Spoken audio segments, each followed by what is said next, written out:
South Africa and Kenya have put on an amazing wildlife spectacle over the past few days.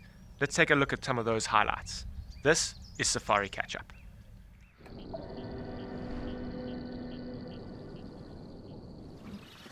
As you can see on this lovely jackalberry tree, there's a whole lot of weavers that's busy enjoying the early morning. The males are busy preparing the nests. And you see the males, a beautiful yellow with that stunning black face, and then the females, they a little bit dull in color. Got a little bit of yellow, but they're not as pretty as the males at all. You can see some of the males doing a little bit of building. I'm sure those are trying to attract females to the nest. Apparently they build around about 25 nests per season, the males. That is quite a bit. So they'll build for one female, then they'll build for another female and another female, because they're not monogamous. And then all of a sudden, if the females do not enjoy the nests, they'll tear it apart, and then the poor male has to start all over again. So yeah, quite a job. But it's amazing how they actually weave that grass through one another to create those stunning little ball-shaped nests.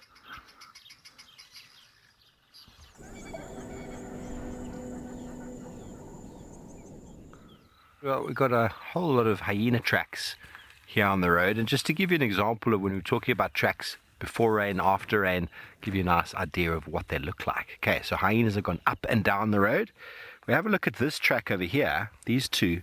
Can you see how the track is there, but it's completely saturated? You can see it's completely saturated. You can see this animal walked, and then the rain fell on its track. It was probably even walking while it was raining. Now, if you come back a little bit, and you'll see this. Look how fine the edges are here.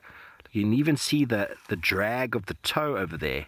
If I did something similar myself, it would leave a very similar coloration print.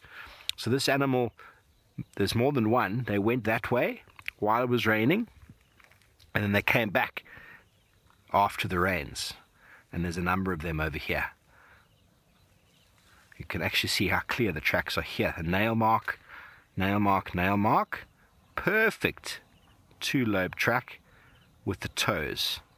Here's the back foot and the front foot. You can clearly see how well indented those nails are.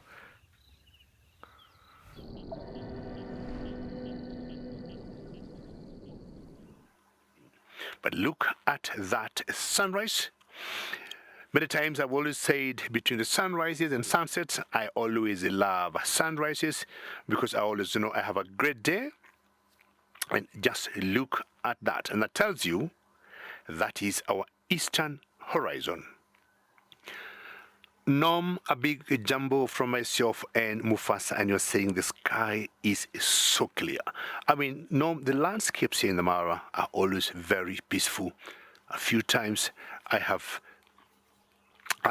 said many times you could look across and see like tens and tens of kilometers, and what a great start for Mufasa on his first debut on the camera with myself today. I'm feeling like you're going to have a very good teamwork. You're going to make a very good team spirit for the next 3 weeks.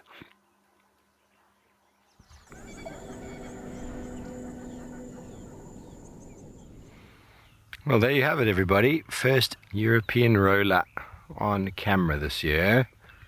The European roller is silent in Africa, which is interesting because the species name is garrulus, which basically means chattering or babbling.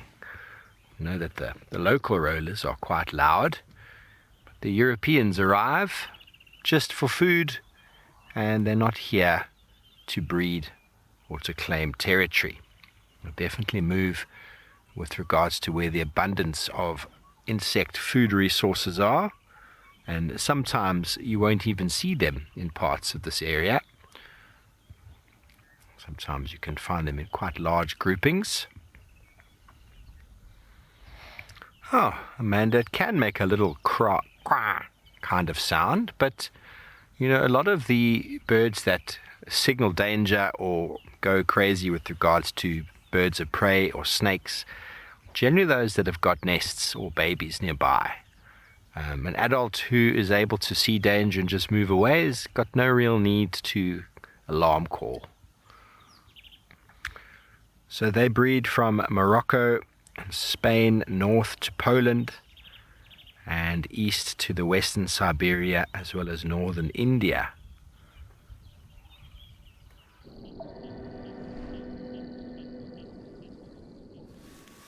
Looks like these ones here are having a scrape of what has been left over. It is not the suitable part of what they would have wished for, but it looks like the rest of the pride came here, ate, and this is what is left. Look, you can see just the scraps and the bits of the ribs there, and the femur. That one is enjoying the parts of the femur. So most of the time we find that when lions make a kill, the lower ranking ones or the subordinate ones will be the ones that will eat last. Look at how he's playing dominance. He wants to snatch over, take over the kill, take over the drumstick.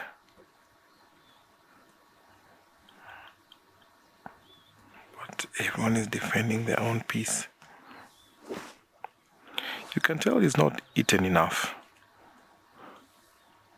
Although I've seen them hunting on their own, but this particular meal here was not theirs. That's the reason why they came for the last bits and the scraps.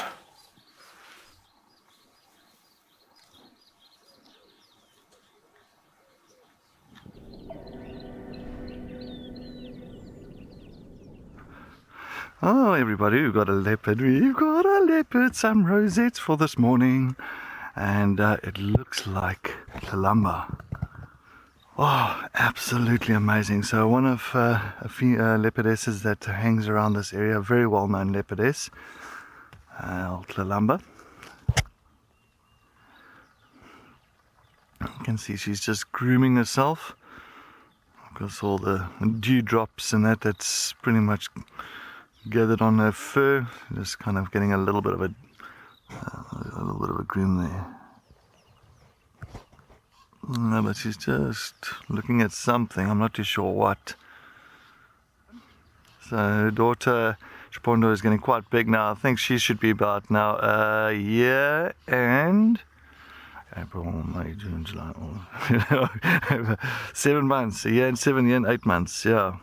So her daughter is now very much becoming independent. She's doing her own thing. I think she's hanging more in the north. It seems like I've been getting updates about her, or Chipondo. It seems like it's more on the northern side towards Buffelshoek, cut line with Chuma, that area, hanging quite a bit in around that side. So very, very interesting. But she's still very independent. Oh, she's independent now, and she hasn't got a set territory, so she might come down again. You know, just testing waters out here.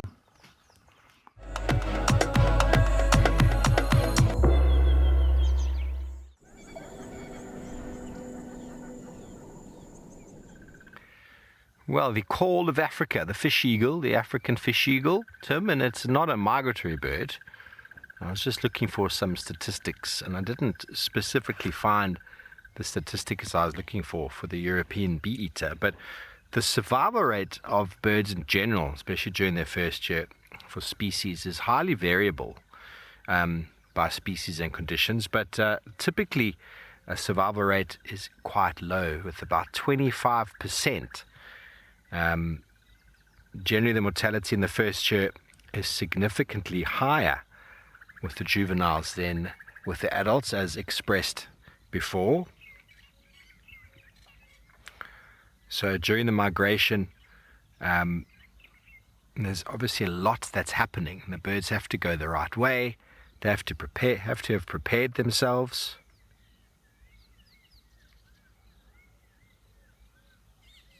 And migration in general can actually account for up to 50% of the annual mortality of a species.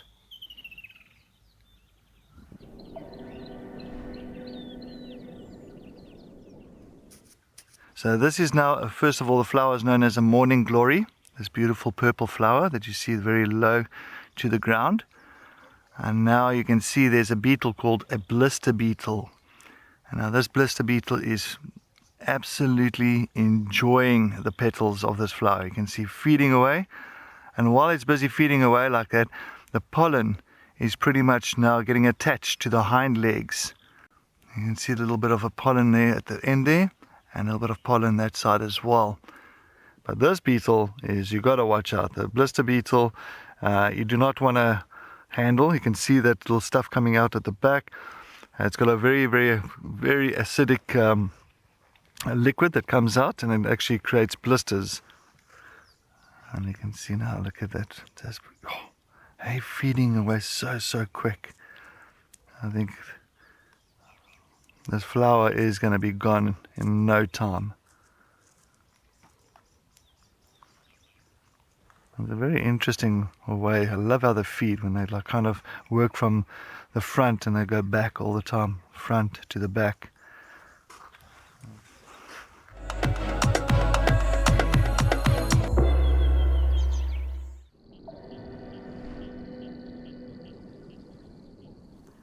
And try to tell what she's holding. It looks like a snake to me.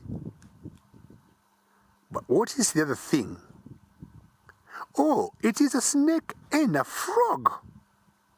Goodness me. She got two prey in the mouth. It's a snake, two prey in the mouth, a snake and a frog at the same time. Looks like a green snake and a frog at the same time. What a good hunter. And are you taking to your cheek? So if you look at the one on the right there, Mufasa, as much as she is also hunting, she doesn't have the red wattle. An indication that is a young chick. Maybe just about to be weaned. Now, let's go to the mother Mufasa. I'm not sure why she is not eating this snake. She's just holding it for so long. Now, the mother doesn't want to feed. So what I think she has done, she has eaten the frog. No, she still has the frog. Either she swallowed part of the frog. You should be a good mother. Don't be like the giraffe that usually say they're not good mothers.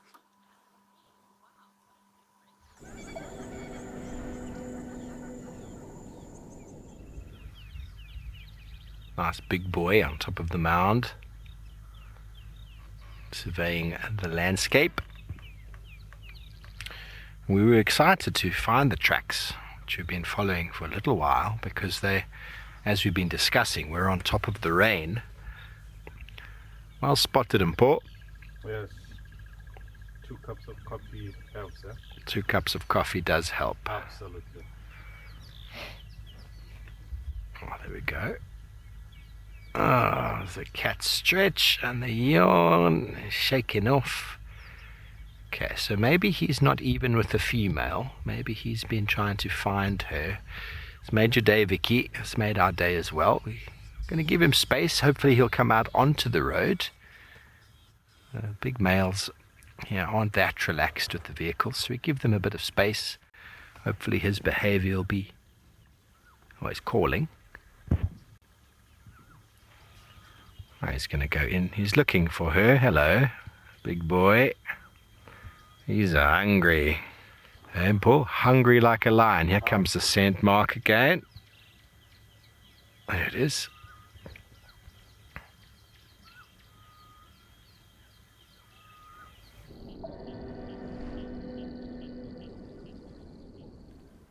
Ooh, ooh, ooh, ooh. I'm thinking this is Kiongozi, ladies and gentlemen, with Amara, and possibly they could be mating. I do not know why you had to behave like that, Kiongozi. Kiongozi, you know, I like you, one of my favorite boys.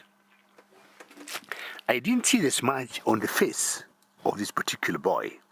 And the last I saw Amara was with Vuli, one of the male that has been living on his own away from the other boys. Not sure where they're going. I don't want to interfere with their space. imagining they are mating, possibly. We're gonna find out and maybe see if Kiongozi gonna go close to Amara.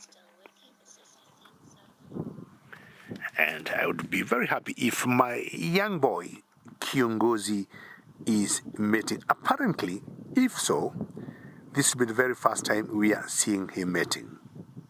So this will be his first time to be out on honeymoon and having a female to mate with. So I think he's coming of age.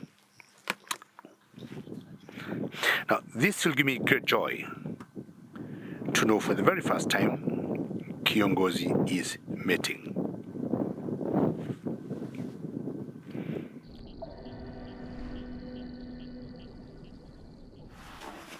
Look at what we have here, a young male giraffe, and he's just chewing his cud, enjoying the cool breeze. He's just come from a watering hole.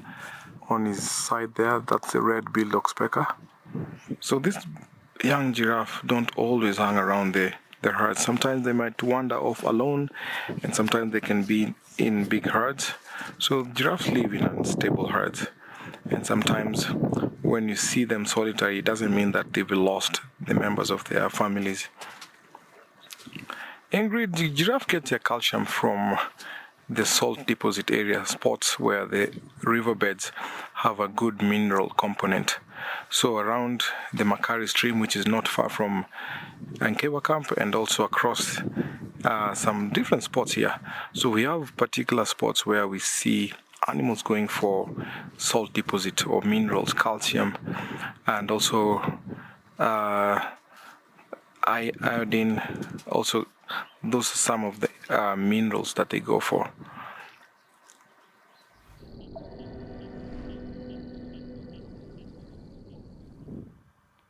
Now, I have seen a troop of baboons, a very big troop that I have not seen in a long time, and they are all mobile. And I almost told Mufasa, who is on camera with me this afternoon, this is a migration of baboons. On a quick count, I counted about 100 baboons, roughly. They came from the marsh area, and they're headed to these big trees that we call the East African green heart trees, right on the banks of the Mara River. See that? Now, they came from the marsh area, and we were debating, myself and Mufasa on camera, if they be coming to the river to drink. And I told him, I highly doubt that, having come from the marsh area. Possibly they're headed to the trees as it's getting late, and they'll be getting to their accommodations tonight.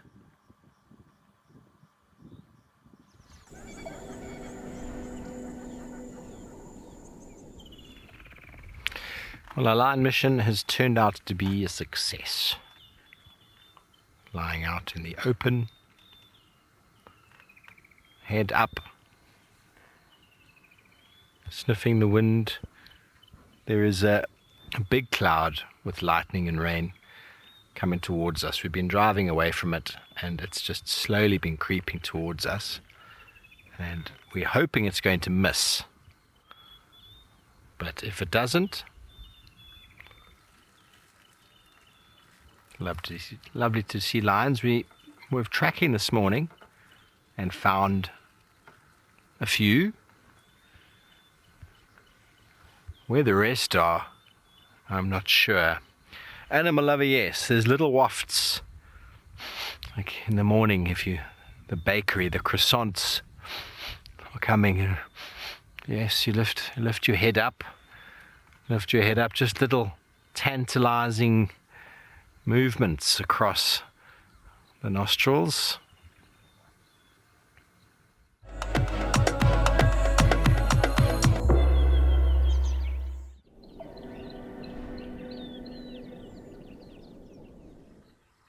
We've got a beautiful, huge leopard tortoise. Busy eating some of the nice little flowers that's coming through, nice little shoots. Definitely not on a run yet at the moment. And always a nice indicator when there's a good storm that has just come past, or if there's a storm that's on its way. I do rely a lot on water. I do not want to dehydrate, that's what we always say. Whatever you do, never pick up a tortoise. They will pretty much empty their bertha. That's where they store the water, and they will dehydrate. But this one's got a nice coloration.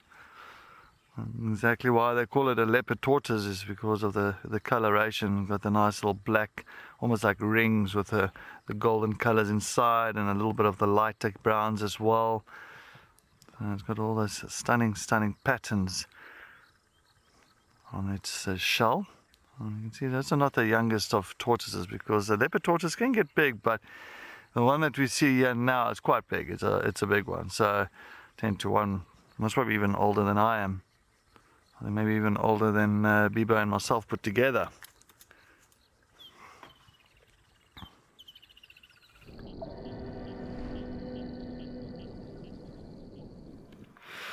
Well, I have found myself a kingfisher. We have lots of kingfishers in the Masai Mara, but I thought, why don't I talk on this particular one? And this is the grey-headed kingfisher. And the reason I stopped here is because Mufasa is on camera with me today, was asking me, what is that bird doing there? He definitely knew it was a kingfisher. He didn't know what exactly kingfisher it was. And I was telling him this is what is called the grey-headed kingfisher. But she was moving her head up and down and up. And Mufasa was asking me, what is that? Why is she unwell? And I told Mufasa, that one is called doping. And when they do that, they'll always try to estimate some prey from where they are. They can calculate the distance, and then they will know at what speed to take off to catch the prey.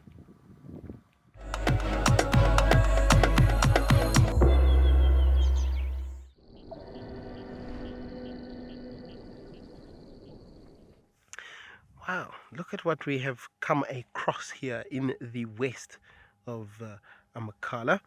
Some of the buffalo. They're all just sort of taking it easy, resting a little bit. I'm sure they've been grazing for quite some time, and this is what buffalo do. They will graze, and then they'll sit, and they'll basically chew all that food that has been in the first chamber of their stomach. They can actually start the whole digestion process. But first they do need to chew it into a bit of a pulp, and then swallow, and then it gets digested. This one seems to have finished doing all of its chewing, and it's now just resting a little bit. It looks rather confused, giving us a bit of a look. Now, I love watching little baby buffalo, and the reason why is because if you look at their ears, look at the ears of that female. They kind of come up at the side of the head. The reason for that is because of the horns. But babies, like that one, don't necessarily have big horns, so their ears just grow out the side. They almost look like almost like Shrek ears, but not quite Shrek ears. Just the position of them.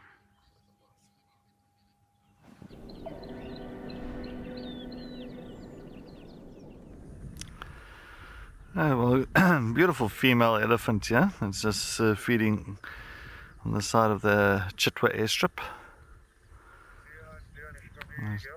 She's not alone. The rest of the herd is here just further, but we'll try and go there just now. But for now, we just got this beautiful girl that's just enjoying all the little forbs that's coming through.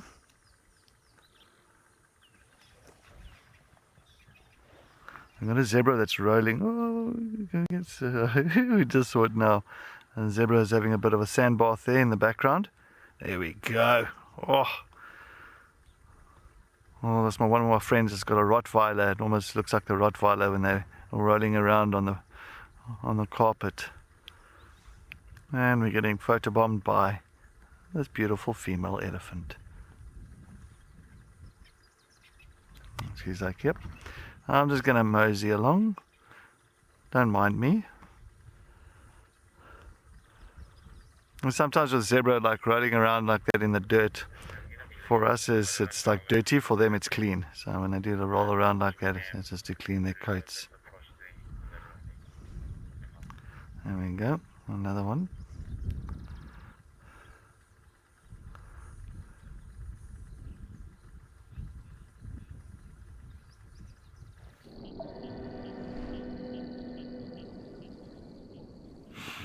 I'm trying to imagine here, I got a small herd of elephant bulls. They're all youngsters, 4 of them, different ages. And they're right in the middle of the Musiara marsh. It's quite dry currently in the Masai Mara, and you can see the big difference of the marsh and the area outside the marsh. A very important wetland, and it got one particular spring that feeds it all around the year, but it also gets a lot of water from underground. And in general, keeping it green all around the year.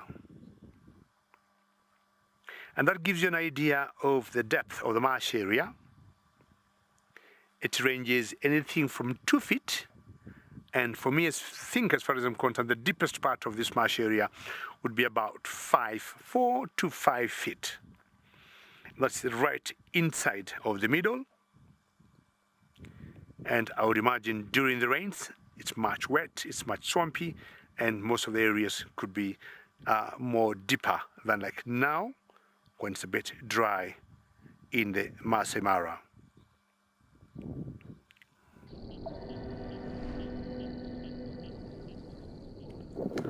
We're coming to the end of the day, and as the sun sinks in through the horizon, I just want to take a beautiful moment of silence as we watch the sun go down before we carry on.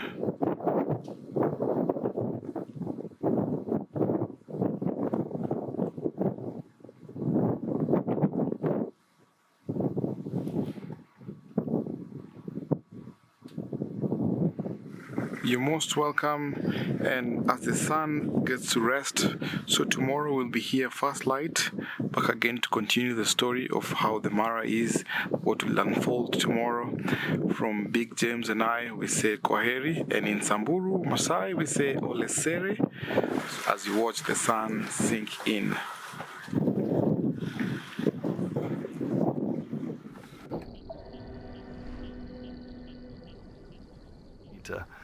Ah, that's nice.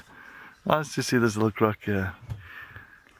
Because it's just lying outside. Yeah, I'm sure this crocodile was loving today with all the heat of the sun. This croc has been basking in the sun for the day. And I'm sure maybe not too long from now, this croc is going to decide to slowly make its way back into this little pan or little, I think it's like a wallow. Pan wallow. But look at those sharp teeth. Look, you do not want to get bitten by, even if it's so small. If that crocodile bites you and it does a death roll, it'll rip you apart. Now this little fella here, I'm sure what he'll do, he'll catch things like little birds that's going to come in, drink at this little water hole or little pan. I think that's exactly more of his diet. That, maybe froggies as well, frogs. And the crocodiles aren't too picky when it comes to food. Food is food. Meat is meat. That was a brilliant look at the safari highlights from South Africa and Kenya over the last day. We hope you enjoyed it as much as we did. See you next time.